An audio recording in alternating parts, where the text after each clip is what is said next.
जो हम लोग लेक्चर स्टार्ट कर रहे हैं, ये लैबोरेटरी से संबंधित है आपका कि लैब में कैसे आपको काम करना है। लेकिन लैब में काम करने के लिए कुछ बेसिक एथिक्स होते हैं, कुछ ऐसे मापदंड होते हैं, कुछ ऐसे नियम होते हैं, कुछ ऐसे डिसाइड होते हैं जिनका पालन सबको करना चाहिए। किसी चीज़ में स्टार्ट करने से पहले उसके मूल मापदंड क्या होने चाहिए वो हमको पता होना चाहिए, क्योंकि बिना उनके हम कोई काम करें तो मेरे ख्याल से जस्टिफाई नहीं होता। तो ये बात को अच्छे से पहले समझ लीजिए। दूसरी बात ये, एथिक्स किसी भी जो फील्ड में हम काम करते हैं, हर फील्ड में एथिक्स होता है और मेडिकल में सबसे इम्पोर्टेंट होता है कि हमको एथिक्स का फॉलो करना चाहिए। क्योंकि अगर हम एथिक्स को फॉलो नहीं करेंगे, जो बेसिक उसके फंडामेंटल वर्किंग्स के जो प्रिंसिपल्स हैं उनको फॉलो नहीं करेंगे, तो कहीं ना कहीं हम डेविएट होते हैं, और अगर हम डेविएट होते हैं तो जो आउटकम आना है वो हैम्पर होता है। तो ये इम्पोर्टेंट है कि हम उन चीज़ों को समझते हुए, एथिक्स को जानते हुए, दिशा निर्देश नियम को, प्रिंसिपल्स को समझते हुए ही काम करें, तो मेरे ख्याल से बेहतर है। ठीक है, ये बेसिक आप पॉइंट लाते हैं कि लैब एथिक्स क्या होता है। कि lab ethics refers to the moral principles guiding conduct in medical laboratories. It ensures integrity, safety and professionalism. क्योंकि ये जो पॉइंट्स हैं, lab ethics refers to the moral principles. सबसे पहले मॉरलिटी की बात होती है। मॉरल आपका प्रॉपर होना चाहिए। किसी भी फंक्शंस को करने के लिए, किसी भी डिपार्टमेंट में काम करने के लिए आपके मॉरल प्रिंसिपल्स और गाइडिंग कंडक्ट प्रॉपर होना चाहिए। इसके साथ साथ ये लेबोरेटरी के लिए है, इवन किसी भी फील्ड में। इसके साथ साथ it ensures integrity, safety and professionalism, और ये आपकी उस काम के प्रति एकाग्रता और प्रोफेशनलिज्म और सेफ्टी को भी इंडिकेट करता है। क्योंकि अगर ये सब चीज़ें आप बेसिकली फॉलो करेंगे तो कहीं ना कहीं क्या होगा कि आपको काम करने में और उन चीज़ों को समझने में और उसका एक्सप्रेशन करने में आपको बेहतर फील होगा। क्योंकि अगर आप उन चीज़ों को फॉलो नहीं करेंगे तो जो आउटकम या जिस तरीके की चीज़ें मिलनी है वो चीज़ें नहीं मिलेगी, और उससे क्या होता है आपकी अपनी जो प्रैक्टिस है और प्रोफेशनलिज्म पे भी असर पड़ता है। क्योंकि क्या होता है, जैसे जो आदमी अपने काम को सही से नहीं कर पाता है तो कहीं ना कहीं वहाँ पर क्वेश्चन मार्क राइज होता है। तो उससे दोनों का लॉस होता है, क्योंकि पेशेंट से भी आपका जो एक फेथ है, ट्रस्ट है, वो कम होता है और खुद का भी कॉन्फिडेंस लूज होता है। तो इसलिए बेसिकली एथिक्स को हमको जरूर फॉलो करना चाहिए।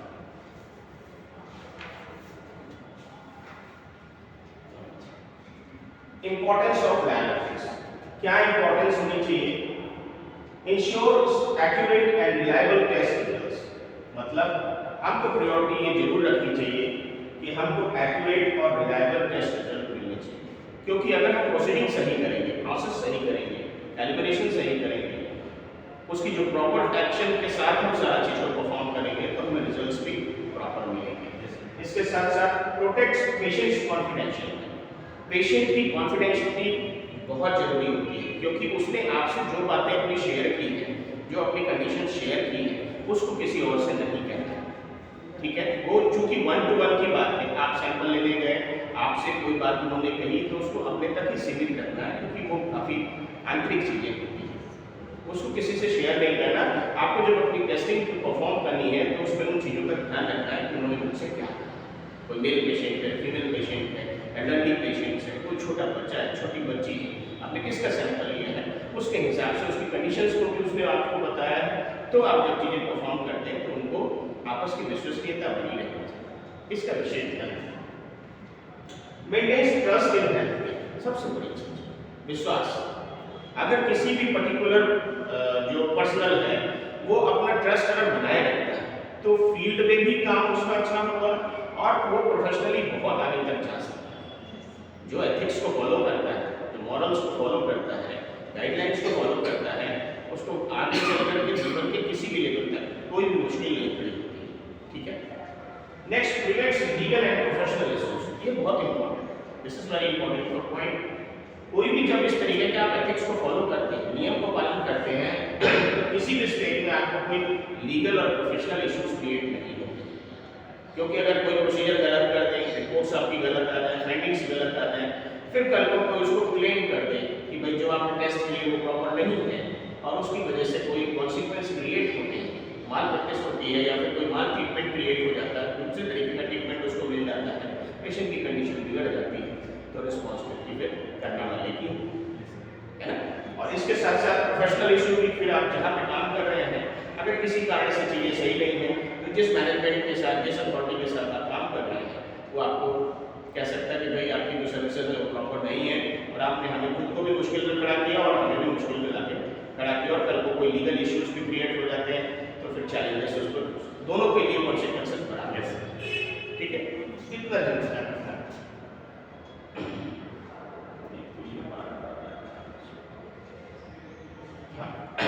Next, core principles. सबसे कोर प्रिंसिपल क्या है? ऑनेस्टी। मैंने पहले भी शुरू में जब लेक्चर से कहा दिए आप लोगों की बातचीत हुई है तो मैंने हमेशा सबसे पहले कहा है ईमानदारी सबसे ऊपर। किसी भी आपकी जो डेडिकेशन है, डिवोशन है, ऑनेस्टी है, ये सारी चीज़ें और पैशन अपने काम के लिए, वो चीज़ें सबसे इम्पोर्टेंट है। लेकिन सबसे बड़ी चीज़ होती है ऑनेस्टी। ठीक है, किसी भी प्रोफेशन को करें तो उसमें ऑनेस्टी जरूर अडॉप्ट करें और अपनी लाइफ में भी उन प्रिंसिपल्स को जरूर फॉलो करें कि ऑनेस्टी आपके पास होनी चाहिए। पहली चीज इसमें पॉइंट क्या है? Report test result truthfully. तो जो रिपोर्ट के जो टेस्ट के जो रिपोर्ट्स बना रहे हैं वो सत्य के साथ और झूठ के साथ ना। कोई ऐसा ना हो कि मान लीजिए आपने कंडीशन असेस करी किसी पेशेंट की कि इसको पता चला कि बॉडी जो है हल्की सी पीली है, आंखें हल्की सी पीली हैं और थोड़ा सा लग रहा है कि हाँ जॉन्डिस का है। आपने टेस्ट उस तरीके से परफॉर्म ना करके थोड़ा सा कुछ मैनेज करके रिपोर्ट्स दे दी, लेकिन हो सकता हो कोई मेजर कॉन्सिक्वेंस के कारण उसकी इस तरीके की चीज़ें हुई और आपकी फाइंडिंग्स उससे मैच उस समय नहीं कर रहे, लेकिन क्लिनिकली फिर डॉक्टर ने असेस किया कि नहीं यार मुझे तो कुछ और मैंने सोचा था लेकिन इसमें फाइंडिंग्स कुछ और आ रहे हैं, तो कंफ्यूज होगा। फिर वो रीअसेस करने के लिए हो सकता है सेकंड जगह पे जांच करा ले, क्रॉस चेक कर ले और क्रॉस चेक में फाइंडिंग्स आपसे बिल्कुल उलट आए देन तो फिर या तो आप सही है या तो ये सही है, तो दोनों को सामने बिठा के बात हो जाएगी। और फिर अगर नीड पड़ती है तो तीसरे से भी जांच करा के देखा जा सकता है, वो तो न्यूट्रल बंदा होगा। आप वहाँ पे जो चीज़ मिल जाएगी और दोनों की मैच कर गई तो फिर आपके लिए कठिनाई। इसलिए जो रिपोर्ट्स बनेगी ट्रूथफुली बनेगी और जो है जैसा है उसको प्रॉपर्ली आगे छुपाना नहीं। Next, avoid data fabrication and manipulation. इसके साथ साथ ये ध्यान रखना है कि जो आपके पास डेटा आया है उसको फैब्रिकेट नहीं करना। फैब्रिकेट मतलब उसमें बनावट नहीं करनी, उसको बदलाव करके चेंज करके नहीं दिखाना और मैनिपुलेट भी नहीं करना। यार उसमें अगर हम ये दे देंगे तो ऐसा होगा, इसमें 2 पॉइंट कम कर देते हैं। नो मैनिपुलेशन, ये 2 इंपॉर्टेंट है, नो फैब्रिकेशन, नो मैनिपुलेशन। क्योंकि अगर आप ये करते हैं तो आप इनजस्टिस कर रहे हैं उस पेशेंट के साथ। देखो यहाँ पे क्या होता है, ये जो इन्वेस्टिगेशन लैब से होते हैं उसमें पेशेंट का आगे का फेट निर्धारित होता है, भविष्य निर्धारित होता है। तो अगर हम उन चीज़ों पर ध्यान नहीं रखेंगे और हम अपनी फाइंडिंग्स को सही से आगे नहीं बढ़ाएंगे तो क्या होगा, हम पेशेंट के साथ इनजस्टिस कर रहे हैं और उस डॉक्टर के साथ भी इनजस्टिस करें क्योंकि वो ट्रीटमेंट सही नहीं कर पाएगा, है ना। तो जो है आप बता दीजिए, फिर उसके हिसाब से डॉक्टर प्लान करेगा और उसको उसके हिसाब से अपना एक्शन लेगा। तो ये आपकी रिस्पॉन्सिबिलिटी कि आप अपनी तरफ से ऑनेस्ट रहें, फेयर रहें, विदाउट मैनिपुलेशन, विदाउट फैब्रिकेशन में जो है वैसा आप प्रेजेंट कर दिया, डॉक्टर उस हिसाब से डिसीजन लेगा। किसी को खुश करने के लिए रिपोर्ट्स नहीं दी जाती, बेटा ये बात है कि मतलब सामने वाला पेशेंट खुश हो जाएगा कि मेरी रिपोर्ट 0.1 अच्छी आ गई, 0.2 अच्छी आ गई, इससे नहीं। जो ऐसा तो सब admit and correct errors problem. आपसे अगर कोई कमी, गलती, दिक्कत हुई, एडमिट, एक्सेप्ट। एक्सेप्टेंस कभी गलत नहीं होता। दुनिया में कोई आदमी ऐसा नहीं जो perfect. We can be compromise at any stage, हमसे किसी से भी गलती हो सकती, कमियां हो सकती, लेकिन अगर हम उन चीज़ों को एक्सेप्ट कर लेते हैं, सच में हमसे कोई गलती हो गई, चूक हो गई कि हम उसको नहीं समझ पाए, उसको एक्सेप्ट करने में कोई मतलब उसके जो कॉन्सिक्वेंस, डरना नहीं है जिंदगी में। क्यों? क्योंकि आप अगर डरेंगे तो फिर आप झूठ के रास्ते पे चले जाएंगे, डेविएट हो जाएंगे। इसको मत करिएगा कि मेरा जॉब रहेगा नहीं रहेगा, मुझे डॉट पड़ेगी कि नहीं पड़ेगी, मुझे मेरी सैलरी मिलेगी कि नहीं मिलेगी। That all are secondary. The primary is this, I have done something fault, I have done something। ठीक, आप एक्सेप्ट कर लोगे तो कहीं ना कहीं हर आदमी के दिल में होता है ठीक है भाई इंसान है, गलती हो गई, इसको मैनेज कैसे करना है, रास्ता निकालें। आपका सीनियर डॉक्टर रास्ता निकालेगा, आपके साथ के लोग निकालेंगे, पेशेंट भी कहेगा ठीक है भाई बंदा है, इंसान से गलती हो जाती है, माफ़ी हो जाएगी, हम इसको इस तरीके से मैनेज करें। लेकिन जहाँ कोई बहुत बड़ी बात हो सकता है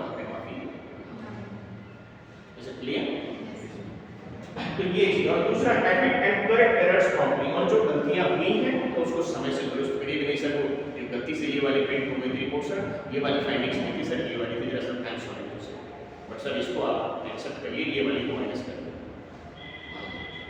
ठीक, आप कह रहे हो तो आपकी बात को नहीं मानेंगे तो कौन मानेगा? अगर आपने दिखाया, आपने सब कुछ आपने प्रेजेंट किया तब तो आपकी बेसिस पे ही चलेंगे ना, इसलिए उसको एक्सेप्ट करने में कोई बुराई नहीं।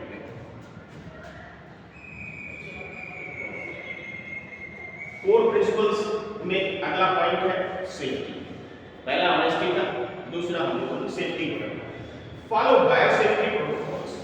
बायोसेफ्टी प्रोटोकॉल्स क्या? आप जो भी प्रोसीजर्स करते हैं, जो भी आप लैब में वर्किंग्स करते हैं, कोई भी इन्वेस्टिगेशंस करते हैं, तो आपको बायोसेफ्टी का ध्यान रखना होगा, अपना भी और आपकी लैब का भी, और जो प्रोसीजर के बाद आप बायोहजार्ड्स निकलते हैं उनका, उन सबका मैनेजमेंट आपको प्रॉपर्ली प्लान करना है।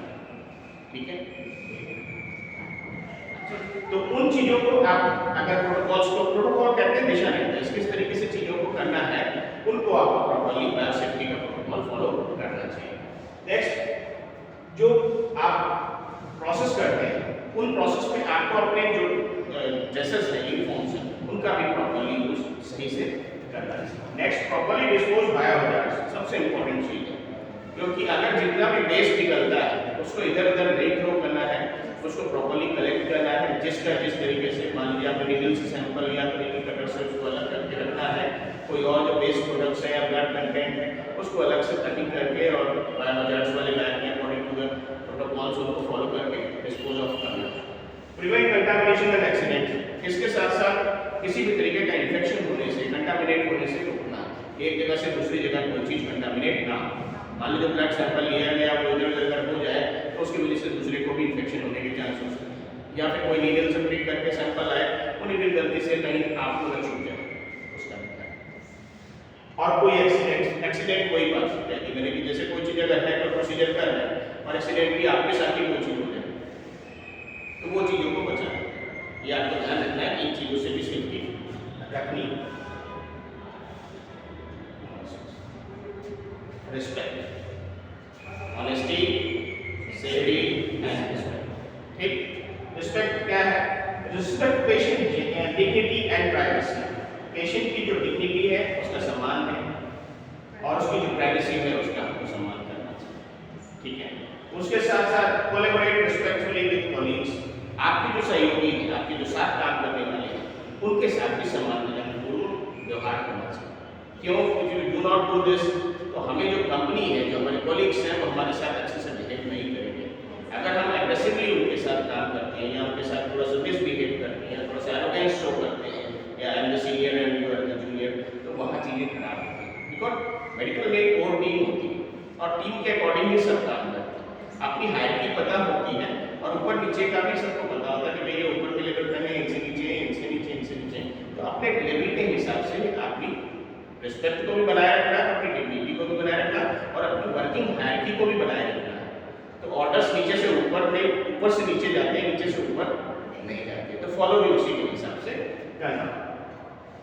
Handle samples with care and professionalism, बहुत बड़ी चीज है, क्योंकि जो भी सैंपल्स आप लेते हैं उनको केयरफुली लेंगे, बहुत समझ-बूझ के साथ में और प्रोफेशनलिज्म के साथ, क्योंकि जो आपको किसी भी काम को करने के एथिक्स सिखाए गए हैं, रूल्स रेगुलेशन सिखाए गए हैं, प्रोटोकॉल सिखाए गए हैं, उनके अकॉर्डिंग ही चलिएगा। कोई कुछ भी कहता, कोई कहीं पे भी कोई भी कंडीशन में, क्योंकि अगर आप उन रूल्स रेगुलेशंस के हिसाब से चलेंगे तो आप अपनी भी सेफ्टी रखेंगे और पेशेंट की भी सेफ्टी रखेंगे। तो ये इंपॉर्टेंट है कि हम रिस्पेक्ट इन चीज़ों की भी करें कि हैंडलिंग सैंपल्स की और उन चीज़ों का आगे का मैनेजमेंट भी सही से, नहीं तो हमें खुद को भी मुश्किल हो सकता है और पेशेंट के लिए भी दिक्कत हो सकता है। नेक्स्ट है ethical guidelines and data management. अब जो एथिकल गाइडलाइंस आपको दी गई किसी प्रोसीजर को करने के लिए, तो उसमें डेटा मैनेजमेंट आपको बहुत इंपॉर्टेंट एस्पेक्ट होता है। ठीक है, क्योंकि डेटा मैनेजमेंट जितना भी आपको फाइंडिंग्स मिलता है, वो आपका जितनी भी रिपोर्ट्स में आती है, रिकॉर्ड्स होते हैं, वो सारा डेटा का पार्ट होता है। जितने भी लैब इन्वेस्टिगेशंस हुए उनका डेटा मैनेजमेंट आपके पास सही से होना चाहिए। उसमें क्या होता है, मेंटेन एक्यूरेट रिकॉर्ड्स, आपके पास जो रिकॉर्ड्स आए वो एक्यूरेट होने चाहिए। जो उसमें से जैसे टेस्टिंग करते समय कोई ऐसे रिकॉर्ड्स हैं जो सही नहीं थे, या जिसकी रीडिंग्स में आपको डाउट, या उस प्रोसीजरल कोई डाउट था, या आपके कैलिब्रेशन में कोई डाउटफुल स्टेट, तो जो खराब चीज़ें थी उनको फिर हटाने, लेकिन जो फाइनल निकला करेक्ट बिल्कुल फाइनल आपका जो रीडिंग है, फाइनल जो आपको आगे देना है उसका हैंडलिंग सही से, ठीक है। तो मेंटेन एक्यूरेट रिकॉर्ड्स, वही बात है, जो फॉल्स या जो डाउटफुल रिकॉर्ड्स हैं उनको अलग करेंगे, जो एक्यूरेट रिकॉर्ड्स हैं उन्हीं को अपने साथ। नेक्स्ट है सिक्योर पेशेंट डेटा, पेशेंट का जो डेटा है उसको सिक्योर रखें, सुरक्षित रखें। उसकी मल्टीपल कॉपीज बनती है, सॉफ्ट कॉपी भी आपके पास सिस्टम में होती है, हार्ड कॉपी भी आप अलग से रखते हैं, और एक पेशेंट को भी दी जाती है। तो कम से कम कभी कोई इन्वेस्टिगेशन हो, कोई जांच हो, कोई पूछताछ हो, आपके पास पूरा बैकअप, ठीक है। अवॉइड अनऑथराइज्ड एक्सेस और शेयर, ये बात बहुत इंपॉर्टेंट है कि आपकी लैब में, आपके प्लेस में कोई अनऑथराइज्ड आदमी ना आए। मान लीजिए कोई चीज़ हैम्पर करना चाहे या कोई आपकी चीज़ इधर से उधर हो जाए, तो उस समय मिसप्लेस होने से क्या है, आपको जो डॉक्यूमेंट सबमिट करने हैं किसी को, वो मिसप्लेस हो सकते हैं, या आपकी मान लीजिए कोई बहुत ही इंपॉर्टेंट वहाँ पे चीज़ें रखी हैं, मिसप्लेस हो सकती हैं या गायब हो सकती हैं, या कोई आपकी टेस्टिंग के समय पे या रिकॉर्ड्स में कोई छेड़खानी कर सकता है, या आपने जो फाइंडिंग्स मान लो डेटा आप एंट्री कर रहे हो, आपने मान लो डाला कि सोडियम 143.5, लेकिन किसी ने उसको 14 की जगह 83 कर दिया, and you have printed and sent to the doctor, and he will say 183, पागल हो गया क्या, क्या थी अभी तो पेशेंट का हाथ तो अरे देखो दोबारा चेक करो, दोबारा क्रॉस चेक करो, अब आपके सैंपल फिर दोबारा लगाया, पता चला आपको 143 का, सर तो ये कैसे हो गया,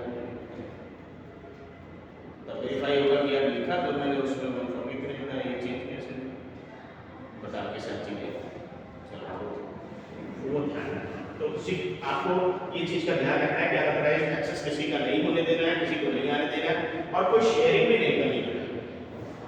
आपने जो फाइंडिंग्स आई हैं उनको किसी से शेयर नहीं करना है, आपने जो अथॉरिटीज है सिर्फ उनसे ही बात करनी है, किसी एक्सटर्नल आदमी से शेयर नहीं करना। आपका काम है उसको प्रिपेयर करना, ओके करना, और proper through the channel send करना, है ना। नेक्स्ट यूज एलाइस रिस्पॉन्सिबल, लोग जो आपका जो जिस तरीके के सिस्टम हो, जहाँ पे आपको किसी चीज़ को दिखाना है, बताना है, तो उसको रूल्स रेगुलेशंस का और जो प्रोसीजरल वे है उस स्टेप बाय स्टेप उन चीज़ों को फॉलो करें। ये ना हो कि पता चले कि हम डायरेक्टली कोई चीज़ को इंटरव्यू करें, तो इन चीज़ों का भी विशेष तौर से ध्यान रखना। Next human and animal research, एक पॉइंट इसलिए जुड़ा हुआ है क्योंकि हम लोग तो ह्यूमन से ही हैं, लेकिन एनिमल्स में भी इसी तरीके के एथिक्स होते हैं। Ethical guidelines and animal research में ऑप्टेन, जैसे अभी आप यहाँ काम करेंगे, लेकिन कभी और आगे लेवल पे जाते हैं, आप उस लेवल की स्टडी करते हैं, तो एनिमल्स में भी कई सारी चीज़ें होती हैं, बेसिकली छोटा सा समझने के लिए। तो ह्यूमन्स और एनिमल रिसर्च में क्या होता है, obtain informed consent, you know informed consent नहीं पता, कुछ भी नहीं पता, ये तो पता होगा, सुना नहीं,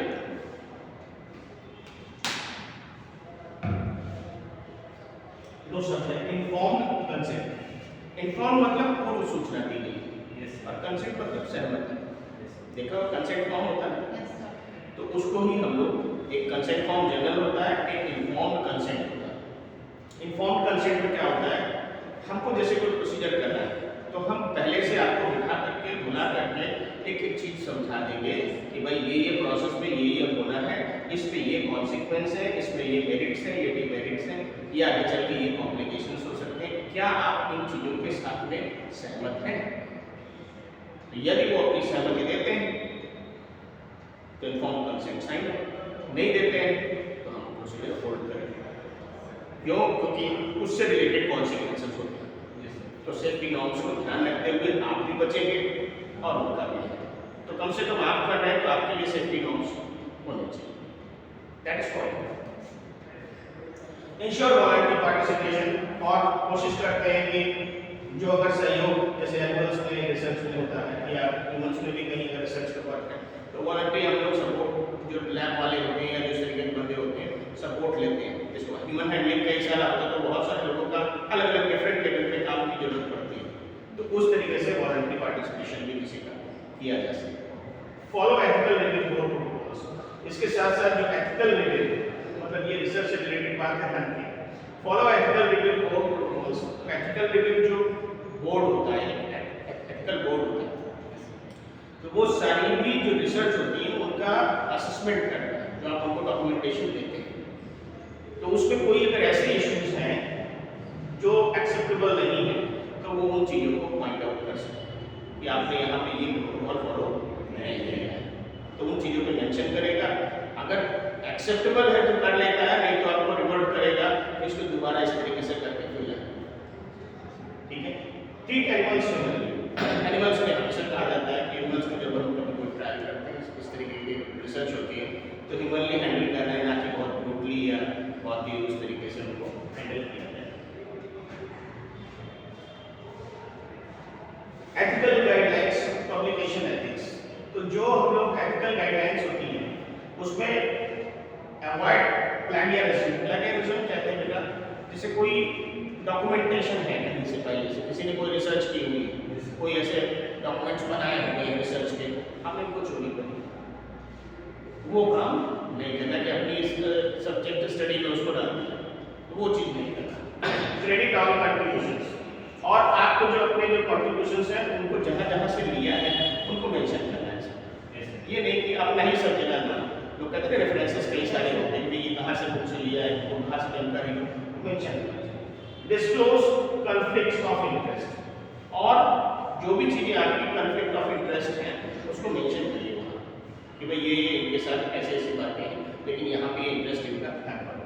रिपोर्ट फाइंडिंग ट्रांसपेरेंटली, और जो भी आपने रिसर्च की, जो भी प्रोसीजर किया, उसको ट्रांसपेरेंटली सामने लाइए, छुपाइए। ठीक है, क्योंकि फिर कल को जब आगे प्रोसीजर्स होते हैं तो फिर उसमें दिक्कत होती है। केस स्टडी, एथिकल वायलेशन क्या होता है, lab technician under patient test result to meet expected outcomes, consequences due patient misdiagnosis, legal action, loss of licence.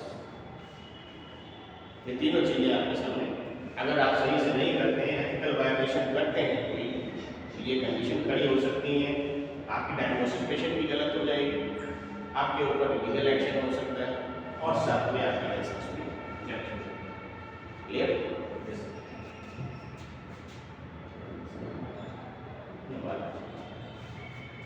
Case study, positive example. A technologist reported a region contamination that could affect results action taken. If tests were repeated, patients informed, trust maintained. तो कोई चीज अगर ऐसा है कि आपका calibration गड़बड़ होगा, या कोई चीज ऐसा होगा कि आपने कोई रिजेक्ट लिया या आपने सैंपल लिया, उसमें कोई चीजें अगर आपके हिसाब से नहीं मेंटेन हुई, मान लीजिए कोई सैंपल आपने DTA ऑयल में लिया, एप्रोप्रिएट नहीं लिया, जा करके कुछ प्रॉब्लम हो गया, और जब सैंपल लगा रहे हैं तो आपके पास वो एडिक्वेट अमाउंट नहीं बच रहा, और बच भी रहा है तो वो प्रॉपर नहीं हो रहा, तो फिर आपको इन्फॉर्म करना चाहिए। इसमें कोई झिझकने की जरूरत नहीं, हो सकता है कहीं पर भी हो सकता है ये सब चीज़, तो इन चीज़ों को बताना चाहिए, छुपा करके या गलत तरीके से प्रैक्टिस नहीं करना। तो फिर अगर जरूरत पड़ता है तो क्या एक्शन है, आप दोबारा टेस्ट करिए, पेशेंट को इन्फॉर्म करिए और ट्रस्ट मेंटेन करिए, विश्वास बनाए कि इसमें ये ना हो कि हमने कोई चीज़ ऐसी करी और वो चीज़ें चल करके आगे हमारे मुश्किल में खड़ी हो।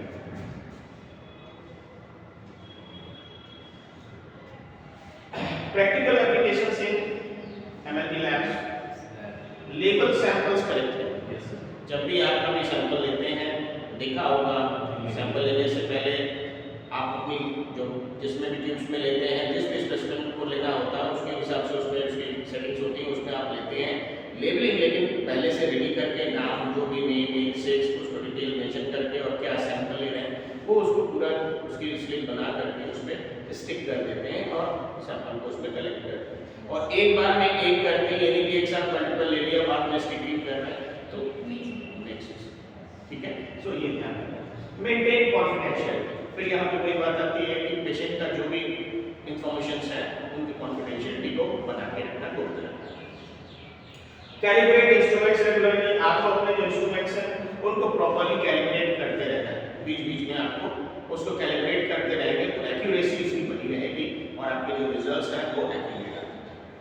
फिर रिपोर्ट एबनॉर्मल रिजल्ट्स प्रॉम्प्टली, और अगर कोई एक बात ये इस पॉइंट को सबसे इंपॉर्टेंट याद रखिएगा, अगर आपको टेस्ट लगे और लैब में कोई टेस्ट ऐसा आता है जो नॉर्मल से हट गया या थोड़ा सा नॉर्मल सा जो नॉर्मल पैटर्न में नहीं है, तो उस स्टेज पे आपकी ये जिम्मेदारी बनती है एक बार दोबारा फिर लगा के चेक करें और देखिए कि क्या सेम फाइंडिंग आ रही है, और अगर सेम फाइंडिंग आ रही है तो immediate inform to the doctor कि सर ये सैंपल आया था सर, इसको मैंने जांच किया और उसमें ये चीज़ आया था, लेकिन सर मैं दोबारा भी चेक किया सर, बट सेम फाइंडिंग्स आ रही सर मेरा साहब। देखिए डॉक्टर के पास जब रिपोर्ट जाएगी, ऑनलाइन भी भेज रहे हैं, अब तो सब कुछ ऑनलाइन ही होता है, सेंड हो गया और असेस कर लेंगे और असेस करने के बाद फिर क्लिनिकली भी असेस कर लेंगे, फिर जरूरत होगा तो उस पर एग्रेसिवली मैनेजमेंट। और अगर हमने वो चीज़ें छुपाई या सोचा वेट करके बताएंगे या नॉर्मल जब टाइम आएगा कल भेजेंगे, रात भर में कोई कार्डियक प्रॉब्लम होगी या न्यूरो की प्रॉब्लम होगी या कोई लाइफ थ्रेटनिंग कंडीशन क्रिएट होगी, तो आपसे पूछा जा सकता है कि सैंपल इस टाइम गया था, 1 घंटे बाद रिपोर्ट आ जानी चाहिए, आपने रात भर क्या किया। तो यहाँ पे इम्पोर्टेंट है कि जब कभी भी ये शब्द मेरे याद रखना कि जब कभी भी आप कोई ऐसी स्पेसिफिक फाइंडिंग देखते हैं जो बिल्कुल अबनॉर्मल है, पैटर्न से हट के ठीक नहीं है, तो पहले खुद ही क्रॉस चेक करो, किसी को मत बताओ, क्रॉस चेक करो कि सीनियर को बताओ, जो साथ का सीनियर है उसको बताओ कि सर ऐसी बात है, इसको क्या दोबारा कैलिब्रेट करके चेक कर लें, हो सकता है कोई टेस्टिंग नहीं गलत, दोबारा से क्रॉस करिए फिर से सारा सब ओके करके, अगर फिर भी आता है तो अपने सीनियर को बताइए और सीनियर से थ्रू डॉक्टर को या वहाँ की जो टीम है उसके पास इंफॉर्मेशन जानी चाहिए। अक्सर होता है बड़े बड़े हॉस्पिटल्स में अगर कुछ ऐसा चेंजेस होते हैं तो आईसीयू की जो टीम होती है उसका जो एचओ हेड होता है, नर्सिंग हेड होता है, उसको इन्फॉर्मेशन जाती है, बॉस ये यहाँ पे किया था, इसमें ये चीज़ फंडिंग बड़ी अजीब सी निकल रही है, मेरा इसको देखिएगा, तो वो उस हिसाब से फिर तुरंत प्लान करता है, उसको एग्जीक्यूट करता है। ठीक है, तो ये इम्पोर्टेंट है। रोल ऑफ इंस्टीट्यूशंस, एथिक्स को मेंटेन रखने के लिए इंस्टीट्यूशंस का क्या रोल है? प्रोवाइड एथिकल ट्रेनिंग, हमेशा जो स्टूडेंट्स हैं, स्टाफ या जो भी वहाँ पे वर्कर्स हैं उनको एथिकल ट्रेनिंग जरूर देनी चाहिए, क्योंकि जब तक हम ये जानेंगे ही नहीं कि सही क्या है, गलत क्या है, अच्छा क्या है, बुरा क्या है, तब तक हम किसी काम को कैसे कर सकते हैं। हमारी नजर में जो अपन सामने आया वही अच्छा, ऐसे नहीं कर सकते। हम इस चीज़ को असेस करेंगे कि हम एथिकल ट्रेनिंग को फॉलो करें। Next, enforce codes of conduct, मतलब हमें जो काम करना है, कोड्स ऑफ कंडक्ट होते हैं किसी काम को करने के, उन कोड ऑफ कंडक्ट को फॉलो करना चाहिए। ये नहीं कि बाईपास करके कोई काम कर ले या अपनी मर्जी से कोई काम, ठीक है। तो जैसे कोई चीज़ का एक शब्द सुना होगा SOP, SOP standard operating procedure होता है, SOP, capital SOP, standard operating procedure, मतलब कोई भी जो प्रोसीजर हम करते हैं उसका एक सिस्टमेटिक प्रोसीजर होता है। पहले ये step number 1, step 2, step 3, step 4, step 5, इस हिसाब से पूरे स्टेप बाय स्टेप उन सारे प्रोसीजर्स को फॉलो करते हैं, जिससे क्या होता है हमारे काम करने में हमको कभी कोई दिक्कत नहीं और हमारा आउटकम भी परफेक्ट, ठीक है। मॉनिटर कंप्लायंस, जो कंप्लायंस किया गया है उसको भी मॉनिटर करना ये इंस्टीट्यूशन की जिम्मेदारी है। मान लीजिए आप जिस जगह पे काम करते हैं तो आपके सीनियर को या आपकी जो अपर अथॉरिटीज़ हैं, आपने जो भी चीज़ें की उसकी मॉनिटरिंग होनी चाहिए। सैंपल जो आया सही से कैलिब्रेट करके लगाया, नहीं लगाया, आपने बाकी चीज़ों की जो फाइंडिंग्स की वो सही थी कि नहीं थी, मॉनिटर पे या कंप्यूटर पे आपको जो रिपोर्ट्स आई वो प्रॉपर थी कि नहीं थी, उसको आगे सही से आपने प्रिंट करके आगे भेजा नहीं भेजा, वो सारा मॉनिटरिंग करना। तो ये आपकी संस्था की जिम्मेदारी है उन चीज़ों पर भी monitoring. Support whistle blowers, whistle blower जानते हैं? विसल ब्लोअर उन्हें कहते हैं जैसे जो लोग छुपे हुए रहते हैं लेकिन आपकी कमियों को बता देते हैं, ऐसे उनको विसल ब्लोअर्स कहते हैं। जैसे समाज में भी विसल ब्लोअर्स होते हैं, आपके समाज में बहुत सारी चीजें हो रही हैं लेकिन आप तक नहीं पहुंच रही, लेकिन कोई ऐसा बंदा है जिसने अननोन नाम से कोई लेटर बना करके पूरी जो समाज में गड़बड़ी चल रही है उसको बना करके आपको भेज दिया और लेटर आपके घर पे आ गया। आपको ये अंदर की बात सब आपने पढ़ा तो समझ गए। अब दूसरी जिम्मेदारी आपकी है कि आप इसको असेस कराइए कि ये बात सही है। And if you assess by your own things on your channels, आप उसको असेस करते हैं तो उससे क्या होता है, आपको सच्चाई का पता चलता है। तो ये चुपचाप सब कुछ हुआ, आप बताते किसी से नहीं, आपके पास एक कहीं से इंफॉर्मेशन आई और आपने उसको असेस भी किया और दोनों चीजें मैच कर गई और एक्यूरेट कान खड़े हो जाएंगे कि कुछ तो हमारे नाक के नीचे देना चाहिए।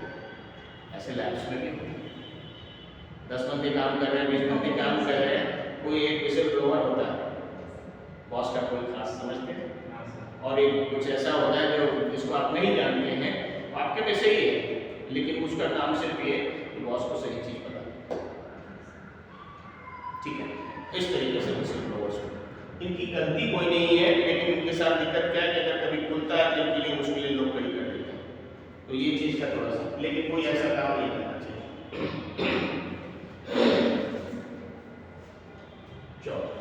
Summary and key takeaways. Ethics is vital for quality healthcare. Honesty, safety, and respect are core. Institution and individuals share responsibility.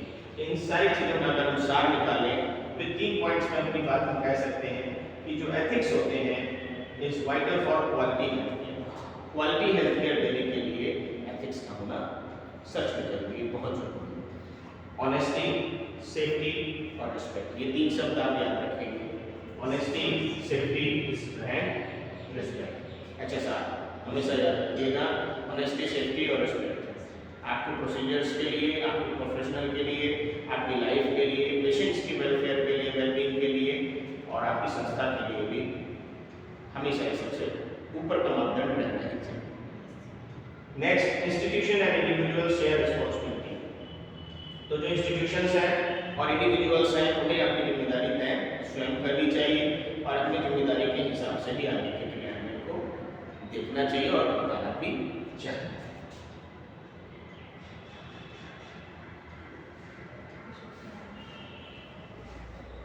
What would you do if you notice a colleague falsifying results? How can labs improve ethical practices? 2 question rise किए हैं काफी। What you would do if you noticed a colleague falsifying results?